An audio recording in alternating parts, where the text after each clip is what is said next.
Welcome to a top 10 list of 2016 of albums, and this is basically me talking about albums that have came out this year that I personally loved, and I just wanted to basically share what I think are the top 10 best albums I've listened to this year, and I hope you enjoy my list.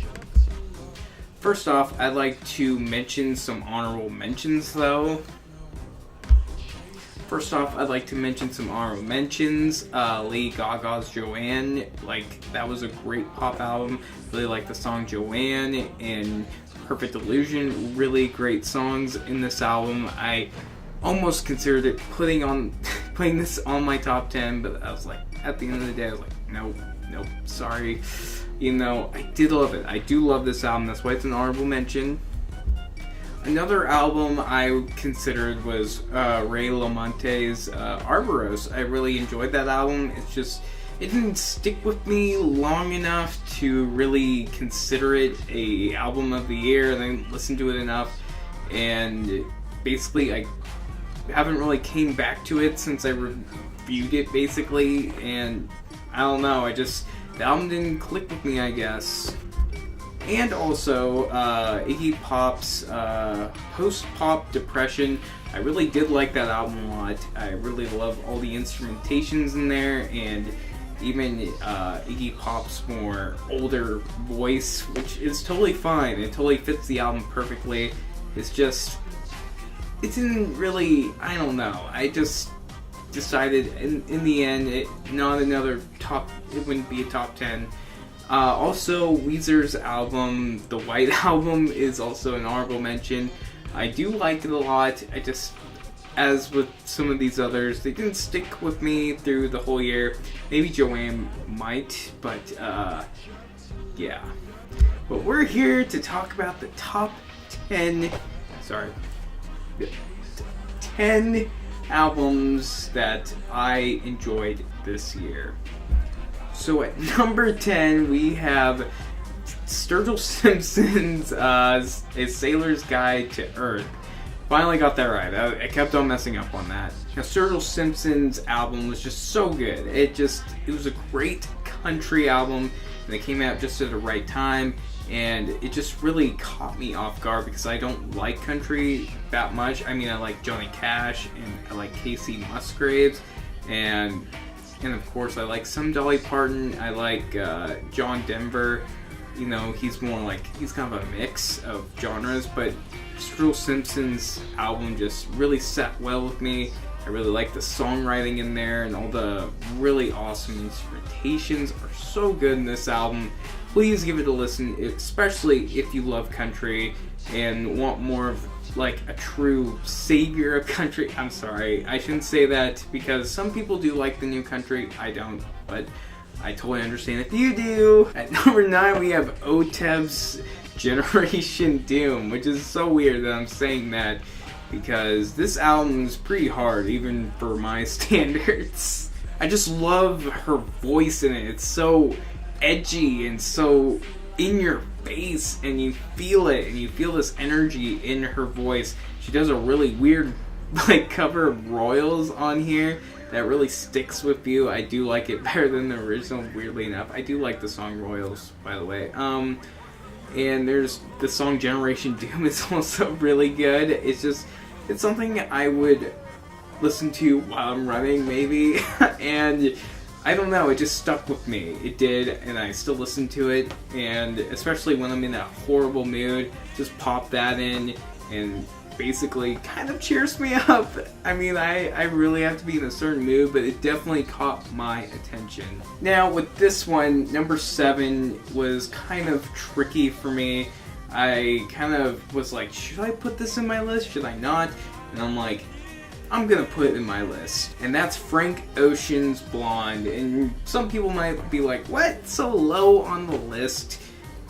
I think it's perfect where it is. I do. I really do. I really like songs like Nikes, even though that song kind of grew on me after a while. But like Self-Control and Ivy.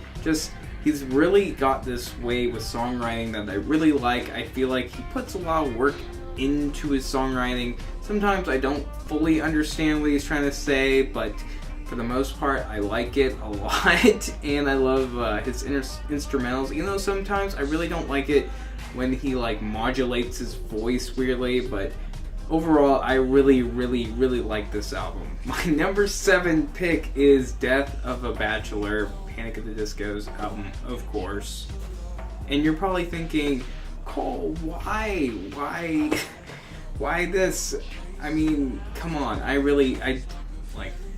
I don't know, this album has stuck with me throughout the whole freaking year. I mean, come on, that's a long time. That's a lot of pressure on that album, especially. I always come back to House of Memories, LA Devotee, Emperor's New Clothes. I really love the whole album, really. It's really good.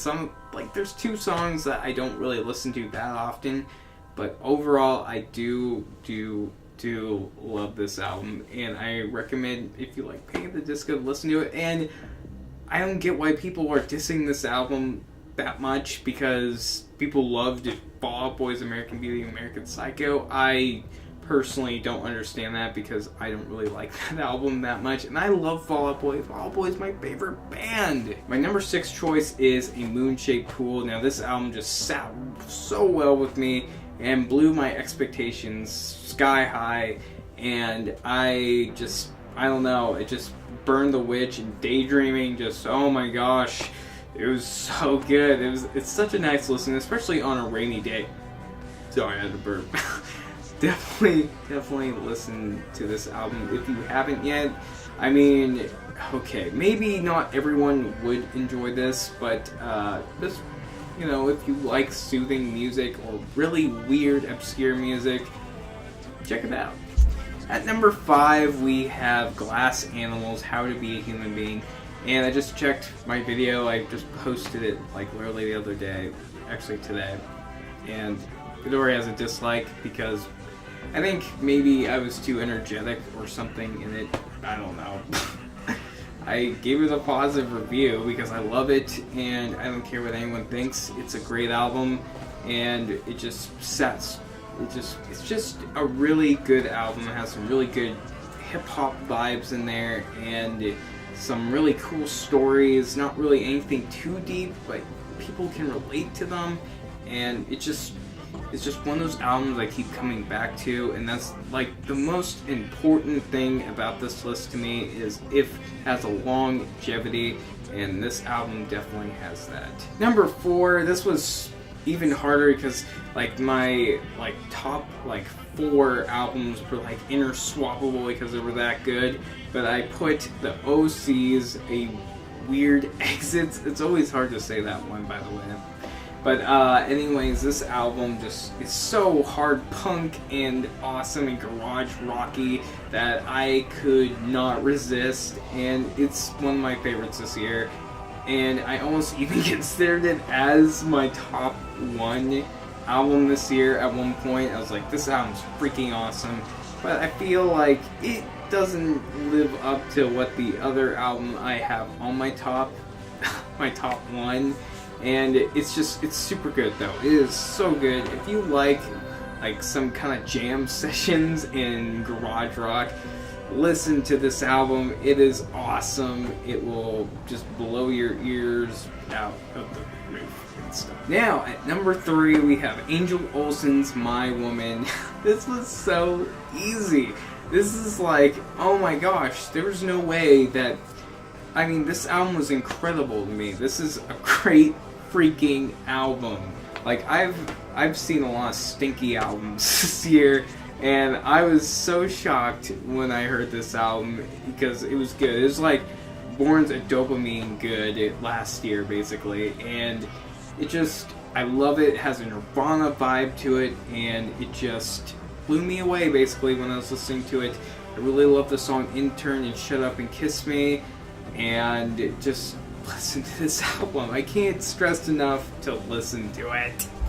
Now, this is a weird choice. Number 2 is The Drones' Feeling Kind of Free. Feeling Kind of Free is kind of a weird album. I'm not even gonna lie about that. And like, it's just the productions in this album just drive me crazy, and I just love them. And his voice is so weird, and it's interesting, and it's so, like, different kind of rock style that it's just weird, and I love it. It just sticks with you. Boredom's a super good time, and Private Execution, both great songs. The whole album's great. I definitely don't know if I'd recommend anyone to listen to this album. Someone who likes really obscure music, again, listen to this album. It will blow your mind.